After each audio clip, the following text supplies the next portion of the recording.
তিন নাম্বার সুন্নাত হচ্ছে বেশি বেশি করে সালাম দিতে হবে। কি দিতে হবে? আরো আস্তে কন, কি দিতে হবে? সালাম দিতে হবে।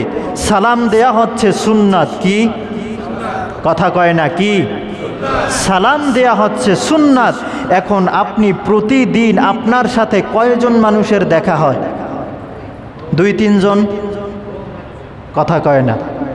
প্রতিদিন আপনার সাথে 2-3 জন মানুষের দেখা হয়? 10-15 জন?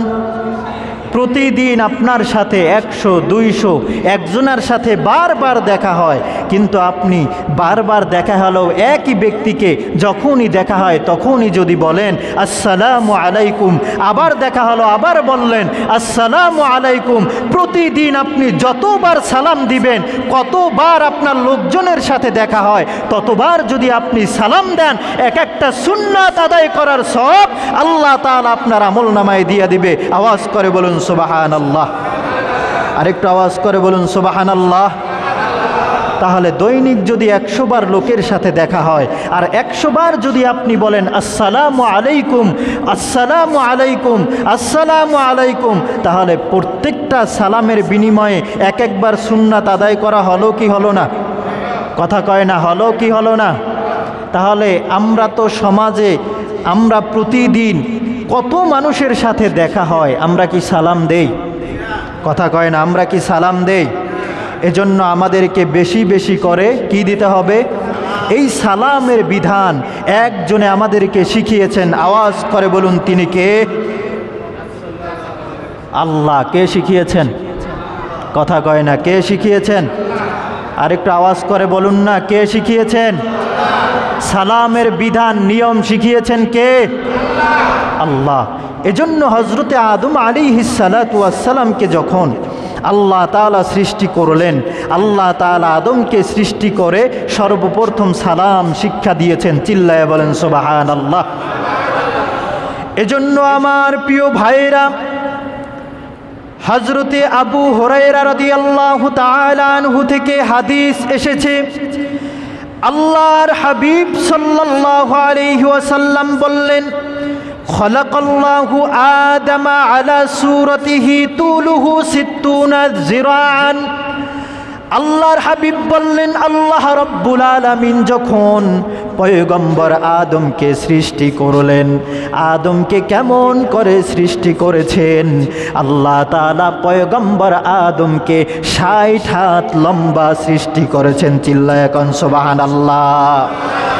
আদম পয়গম্বরকে আল্লাহ রাব্বুল আলামিন যখন সৃষ্টি করলেন, ফালাম্মা খলাকাহু ক্বালা ইযহাব ফাসাল্লিম আলা উলাইকা নাফারি মিনাল মালাইকাতি জুলুস। আল্লাহ রাব্বুল আলামিন পয়গম্বর আদমকে সঙ্গে সঙ্গে বললেন, পয়গম্বর আদম শোনো শোনো, ওই যে একটি ফেরেশতার দল দেখতে পাচ্ছ, ওই দলের কাছে গিয়ে তুমি ফেরেশতাদেরকে সালাম দাও। বলুন না সুবহানাল্লাহ। আর একটু আওয়াজ করে বলুন সুবহানাল্লাহ। তুমি ওই ফেরেশতাদের কাছ থেকে সালাম দাও। ওই ফেরেশতাদের কাছে গিয়ে শুধু সালামই দিবে না, এবার আল্লাহ রাব্বুল আলামিন কি বললেন? আল্লাহর হাবিব বললেন, ফাইন্নাহা তাহিয়াতুকা ওয়া তাহিয়াতু যুররিয়াতাক। আল্লাহর হাবিব সাল্লাল্লাহু আলাইহি ওয়াসাল্লাম তিনি বললেন, আল্লাহ তাআলা আদমকে বলল, পয়গম্বর আদম, সালাম দেওয়ার পরে তুমি এটা খুব লক্ষ্য করে শ্রবণ করবে, লক্ষ্য করে শুনবে, ফেরেশতারা তোমার সালামের জবাবটা কি দেয়। বলুন না সুবহানাল্লাহ। পয়গম্বর আদম আলাইহিস সালাতু ওয়াস সালাম আল্লাহ তাআলার হুকুম অনুযায়ী, আল্লাহ তাআলার নির্দেশ অনুযায়ী ফেরেশতাদের দলের কাছে গিয়ে তিনি বললেন আসসালামু আলাইকুম। কি বললেন? সবাই বলেন, কি বললেন? আসসালামু আলাইকুম ফাকুলু আসসালামু আলাইকুম ওয়া রাহমাতুল্লাহ। ফেরেশতারা পয়গম্বর আদমের সালামের জবাবে বললেন ওয়া আলাইকুমুস সালাম ওয়া রাহমাতুল্লাহ। একটু আওয়াজ করে বলুন সুবহানাল্লাহ। তাহলে সালাম প্রথম শিক্ষা দিয়েছেন কে? আর একটু আওয়াজ করে বলুন, সালাম শিক্ষা দিয়েছেন কে? এজন্য আমার প্রিয় ভাইয়েরা, আমরা তো প্রতিদিন সমাজে চলাফেরা করি, কত মানুষের সাথে আমাদের প্রতিদিন সাক্ষাৎ হয়, কিন্তু আমরা কাউকে সালাম দেই না, সালাম দেই না। কেন দেয় না? এটা একমাত্র ওই ব্যক্তি ভালো জানে কেন যে সালাম দেয় না। এজন্য ইসলামে সালামের গুরুত্ব যে কতখানি, বুখারী এবং মুসলিম শরীফের মধ্যে হাদিস কোট করা হয়েছে। আন আব্দুল্লাহ ইবনে আমর রাদিয়াল্লাহু তাআলা আনহুমা আন্না রাজুলান সাআলান নবী সাল্লাল্লাহু আলাইহি ওয়াসাল্লাম আইয়ুল ইসলামি খায়র। একটু আওয়াজ এক করে বলুন সুবহানাল্লাহ। হযরতে আব্দুল্লাহ ইবনে আমর রাদিয়াল্লাহু তাআলা আনহু থেকে বর্ণিত, আব্দুল্লাহ ইবনে আমর রাদিয়াল্লাহু তাআলা আনহু বলেন, একবার আল্লাহর হাবিবের কাছে একজন ব্যক্তি এসে জিজ্ঞেস করলো, ইয়া রাসূলুল্লাহ ইয়া হাবিবাল্লাহ আইয়ুল ইসলামি খায়র, ইসলামের মধ্যে সর্বোত্তম কাজ কোনটি বলুন না সুবহানাল্লাহ। আর একটু আওয়াজ করে বলুন সুবহানাল্লাহ। আল্লাহর হাবিব তখন বলল, তুমি আমার কাছে জানতে চেয়েছো ইসলামের মধ্যে সবচাইতে উত্তম কাজ কোনটি? আল্লাহর হাবিব সাল্লাল্লাহু আলাইহি ওয়াসাল্লাম সঙ্গে সঙ্গে বললেন, ক্বালা তুতঈমুত তাআম ওয়া তাকরাউস সালাম আলা মান আরাফতা ওয়া মান লাম তারিফ। বলুন না আল্লাহু আকবার। আল্লাহর হাবিব ওই ব্যক্তিকে সঙ্গে সঙ্গে জবাব দিয়ে দিল, ইসলামের মধ্যে সর্বোত্তম কাজ হচ্ছে ক্ষুধার্ত ব্যক্তিকে খাবার খাওয়াও। কাকে? ক্ষুধার্ত ব্যক্তিকে তুমি খাবার খাওয়াও। আল্লাহর হাবিব চমৎকারভাবে বলে দিলেন, ক্ষুধার্ত ব্যক্তিকে খাবার খাওয়ানো ইসলামের মধ্যে সর্বোত্তম কাজ। এরপরে আল্লাহর হাবিব বললেন, ওয়া তাকরাউস সালাম আলা মান আরাফতা ওয়া মান লাম তারিফ। প্রতিদিন পরিচিত হোক অপরিচিত হোক, যার সাথে তোমার সাক্ষাৎ হয়ে যাবে, যার সাথে তোমার দেখা হয়ে যাবে, সঙ্গে সঙ্গে তাকে সালাম দাও। সুবহানাল্লাহ বাড়ি যেয়ে কইেন। আর একটু আওয়াজ করে বলুন সুবহানাল্লাহ। তাহলে সবচাইতে ভালো কাজ হচ্ছে কি? খাবার খাওয়ানো। কাকে? ক্ষুধার্ত ব্যক্তিকে খাবার খাওয়ানো। 2 নম্বরে কি? সালাম দাও। কাকে দিবেন? পরিচিত হোক অপরিচিত হোক, আপনার সাথে যার সাথে সাক্ষাৎ হয়ে যাবে আপনি তাকেই সালাম দিবেন। আওয়াজ করে বলুন সুবহানাল্লাহ। আরেকটু আওয়াজ করে বলুন সুবহানাল্লাহ। আমরা পরিচিত মানুষদেরকে সালাম ঠিকই দেই, কিন্তু অপরিচিত মানুষকে সালাম দেই? কথা কয় না, খুব কম মানুষে দেই। কিন্তু আমার পাশ থেকে একজন অপরিচিত মানুষ হেঁটে যাচ্ছে, আমরা তাকে সালাম দেই না। আছে না নাই? কথা কন্যাকা আছে না নাই? এটা হচ্ছে কিয়ামতের আলামতের মধ্যে একটি আলামত। এটা আল্লাহর হাবিব ১৫০০ বছর আগে ভবিষ্যৎবাণী করে গিয়েছেন। আল্লাহর হাবিব বলেছেন, ইন্না মিন আশরাতিস সাআতি আইয়ুসাল্লিমার রাজুলু আলার রাজুলি লা ইউসাল্লিমু আলাইহি ইল্লা লিল মারিফাতি। আল্লাহর হাবিব সাল্লাল্লাহু আলাইহি ওয়াসাল্লাম বললেন, কিয়ামতের আলামতের মধ্যে একটি আলামত হচ্ছে লোকজন শুধুমাত্র পরিচিত মানুষকে সালাম দিবে, অপরিচিত মানুষকে সালাম দিবে না। এজন্য আমরা পরিচিত হোক অপরিচিত হোক প্রত্যেক মানুষকে আমরা সালাম দিব। রাজি আছেন সবাই? সবাই বলেন রাজি আছেন সবাই? এজন্য আমার প্রিয় ভাইয়েরা, সালামের গুরুত্ব ইসলামে কম না বেশি? কথা বলেন, কম না বেশি? একটি হাদিস আপনাদেরকে শোনাই, আশ্চর্য হয়ে যাবেন। আল্লাহর হাবিব সাল্লাল্লাহু আলাইহি ওয়াসাল্লাম বলেছেন, মুসলিম শরীফের মধ্যে হাদিসটি কোট করা হয়েছে, আন আবি হুরায়রা রাদিয়াল্লাহু তাআলা আনহু قال قال رسول الله صلى الله عليه وسلم لا تدخلوا الجنة حتى تؤمنوا।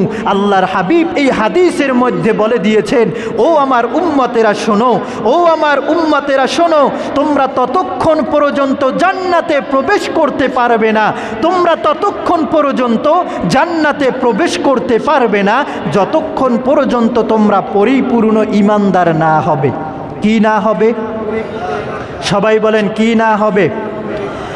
আল্লাহর হাবিব সাল্লাল্লাহু আলাইহি ওয়াসাল্লাম বললেন, তোমরা ততক্ষণ পর্যন্ত জান্নাতে প্রবেশ করতে পারবে না যতক্ষণ পর্যন্ত না তোমরা পরিপূর্ণ একজন ঈমানদার না হবে। এরপরে আল্লাহর হাবিব বললেন, ওয়ালা তুমিনু হাত্তা তাহাব্বু, আর তোমরা পরিপূর্ণ ঈমানদার ততক্ষণ হতে পারবে না যতক্ষণ পর্যন্ত না তোমরা পরস্পরের মধ্যে ভালোবাসা পয়দা করবে। বলুন না সুবহানাল্লাহ। তোমরা পরস্পরের মধ্যে যতক্ষণ পর্যন্ত না ভালোবাসা তোমাদের তৈরি না হবে ততক্ষণ তোমরা ঈমানদার হতে পারবে না। আর ঈমানদার হতে না পারলে তোমরা জান্নাতে প্রবেশ করতে পারবে? আরো জোরে বলুন, পারবে? এরপরে আল্লাহর হাবিব সহজ করে দিলেন। আল্লাহর হাবিব বললেন, আওয়ালা আদুল্লুকুম আলা শাইইন ইযা ফাআলতুমুহু তাহাবাবতুম, আমি কি এমন একটা আমলের কথা বলে দিব, আমি কি এমন একটা কাজের কথা তোমাদেরকে বলে দিব যেই কাজটি, যেই আমলটি তোমরা করলে তোমাদের পরস্পরের মধ্যে ভালোবাসা বৃদ্ধি পাবে, পরস্পরের মধ্যে ভালোবাসা তৈরি হবে। আল্লাহর হাবিব সাল্লাল্লাহু আলাইহি ওয়াসাল্লাম বললেন, আফশুস সালাম বাইনাকুম, তোমরা যদি পরস্পরের মধ্যে সালামের প্রচলন করো, পরস্পরের মধ্যে সালামের প্রসার ঘটাও, তোমাদের পরস্পরের মধ্যে ভালোবাসা তৈরি হবে। ভালোবাসা তৈরি হলে তোমরা পরিপূর্ণ একজন ঈমানদার হতে পারবে। একজন পরিপূর্ণ ঈমানদার যদি হতে পারো তাইলেই কেবলমাত্র তোমরা জান্নাতে প্রবেশ করতে পারবে। আওয়াজ এক করে বলুন সুবহানাল্লাহ। আর একটু আওয়াজ করে বলুন সুবহানাল্লাহ। 90% মুসলমানের দেশেও সালাম নিয়ে ব্যঙ্গ করে এমন লোক আছে না নাই? আরো আস্তে কন, আছে না নাই? তাহলে 90% মুসলমানের দেশে সালাম নিয়ে যে কটূক্তি করবে, সালাম নিয়ে যে ব্যঙ্গ করবে, তাকে আমরা ছেড়ে দিব? কথা কয় না, ছেড়ে দিব?